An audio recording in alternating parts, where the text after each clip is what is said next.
नमस्कार, मैं शुभम सिंह और आप देखना शुरू कर चुके हैं किसान भारती टीवी। आज के इस कार्यक्रम में हम बात करेंगे किस तरीके से आप वैज्ञानिक तरीकों से बकरी पालन कर सकते हैं। जी हाँ किसान भाइयों, वैज्ञानिक तरीके का मतलब है यहाँ पे कि आप किस तरीके से साइंटिफिक तरीके से और मेथड से बकरी पालन कर सकते हैं। इस साइंटिफिक मेथड और वैज्ञानिक तरीके में आप बकरियों को, बच्चों और बकरियों को एक साथ नहीं रखते हैं। इनके लिए आप अलग अलग बाड़े बनाते हैं जिनमें आप बकरियों को अलग रखते हैं और उसी के साथ साथ आप बच्चों को अलग रखते हैं। इनमें आप बच्चों को डायरेक्ट माँ से दूध नहीं पीने देते हैं, आप बोतलों में दूध पिलाते हैं बच्चों को और बच्चों को अलग से तैयार करते हैं। और वैज्ञानिक तरीके में आप उनको खुराक वैज्ञानिक तरीके से देते हैं और जिनसे उनकी ग्रोथ जल्दी तैयार होती है। आज के इस कार्यक्रम में हम आप संपूर्ण तरीके से बताएंगे किस तरीके से आप बकरी पालन कर सकते हैं और इससे मुनाफा कमा सकते हैं। चलिए आइए जानते हैं कि आप बकरी पालन कितनी बकरियों से शुरू कर सकते हैं। सबसे पहले आप बकरी पालन 10 बकरी से शुरू कर सकते हैं। सबसे पहले आप ट्रायल बेस पे यानी कि आप जांचने के लिए 10 बकरियों से आप चालू कर सकते हैं। इसके लिए आपको लगभग 1 से 1.5 लाख रुपए का खर्चा आएगा, जिसमें आपकी बकरी और शेड दोनों तैयार करने का खर्चा इंक्लूडेड है। अगर आपके पास पहले से जमीन या शेड तैयार नहीं है तो उसमें आपको अलग से अतिरिक्त 1 लाख रुपए का खर्चा आ सकता है।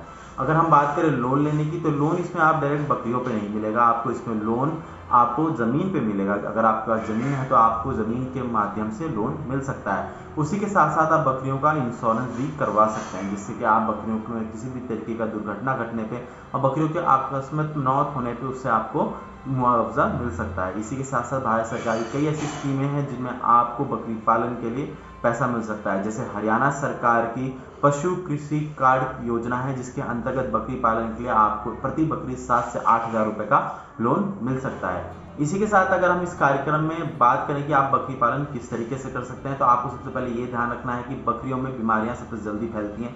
तो इसीलिए आप अगर बकरी पालन में बच्चों को अलग रखें और बकरियों को अलग रखें तो वो आपके लिए सबसे अच्छा होगा। उसी के साथ साथ नियमितम आप बाड़े का सफाई करते रहिए। लगातार आपको बाड़े की सफाई करनी है और बाड़े में किसी भी तरीके का कचरा या फिर किसी भी तरीके की गाय की लीद या फिर बकरी की लीद किसी भी तरीके की रुकनी नहीं चाहिए, जिसको आपको लगातार साफ करते रहना है। इसी के साथ साथ अगर बकरियों को खुरपका हो या फिर किसी भी तरीके की बीमारी हो, आपको तुरंत अपने नज़दीकी कृषि स्वास्थ्य केंद्र में जाना है या फिर कृषि स्वास्थ्य केंद्र के डॉक्टर को संपर्क करके उसका इलाज और उपचार करना है। इसी के साथ हम आपको ये बताना चाहेंगे कि आपको प्रति बकरी 10 से 20 हज़ार रुपए का मुनाफा हो सकता है अगर आप मांस बेचते हैं। हम आपको इससे अच्छा सोल्यूशन ये बताएंगे कि आप बकरी का मांस तैयार करके ना बेचें, इसी आप बकरी को तैयार करके बेचें, बकरी की मेमने तैयार करके बेचें, जिससे आपको प्रति मेमना 7 से 8 हज़ार रुपए प्राप्त होंगे, जिससे आपको ज़्यादा मुनाफा होगा। क्योंकि बकरी साल में 2 बार बच्चे देती है और एक बार में बकरी 2 बच्चे देती है। इसके मुताबिक अगर आप इसको 10 हज़ार रुपये प्रति बकरी को लेके भी मेमना लेके चलें तो आपको प्रति बकरी आपको अच्छे से खासा मुनाफा हो सकता है। इसी के साथ हम ये आपको बताएंगे कि आपको अच्छी ब्रीड की बकरी लेनी है ताकि आपको मुनाफा ज़्यादा हो, आपकी बकरी को किसी तरीके का नुकसान ना हो। अगर आप मांस बेचते हैं तो सिर्फ आपको मांस का पैसा मिलेगा, आप बकरी तैयार करके बेचें जिससे आपको ज़्यादा मुनाफा होगा। हम एक आंकड़े के मुताबिक आपको समझाना चाहेंगे कि किस तरीके से आपको बकरी बेचने में ज़्यादा मुनाफा होगा।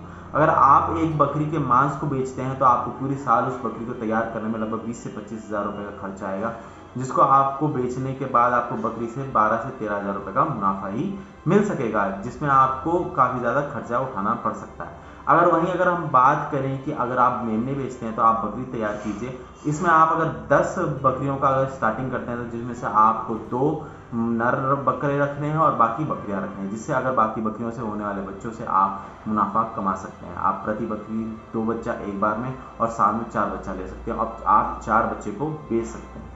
इससे आपको काफ़ी अधिक मुनाफा होगा।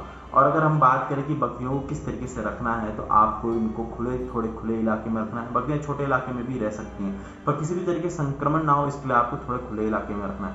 आपको ज़्यादा पैसा बकरी की देखभाल और बकरी भी खर्च करना है, शेड तैयार करने में आपको कम पैसा खर्च करना है। हमारे कई बार किसान भाई शेड तैयार करने में ज़्यादा पैसा खर्च कर देते हैं, जिससे कि वो बकरियों का अच्छे से ध्यान नहीं रख पाते। बकरियों में सबसे खास बात यह है कि अगर आप किसी भी तरीके के लोकल इलाज करते हैं या फिर गलत दवाइयों का इस्तेमाल करते हैं, इनसे भी साइड इफेक्ट हो सकता है। आप अच्छी और ब्रांड की दवाइयां ही इस्तेमाल करें और अच्छे डॉक्टर को ही अपनी बकरियों को दिखाएं, जिससे कि आपकी बकरियों को मरने की चांसेस कम हो। बकरियों में के बच्चे सबसे ज़्यादा मरते हैं और बच्चों में को ज़्यादा ध्यान रखना चाहिए। इसीलिए बच्चों को वयस्क से दूर रखा जाता है ताकि वयस्क से होने वाली बीमारियां बच्चों में ना फैल पाएं और बच्चों की मृत्यु दर कम करी जा सके। और बच्चों के बाड़े को हमेशा साफ करते रहना है।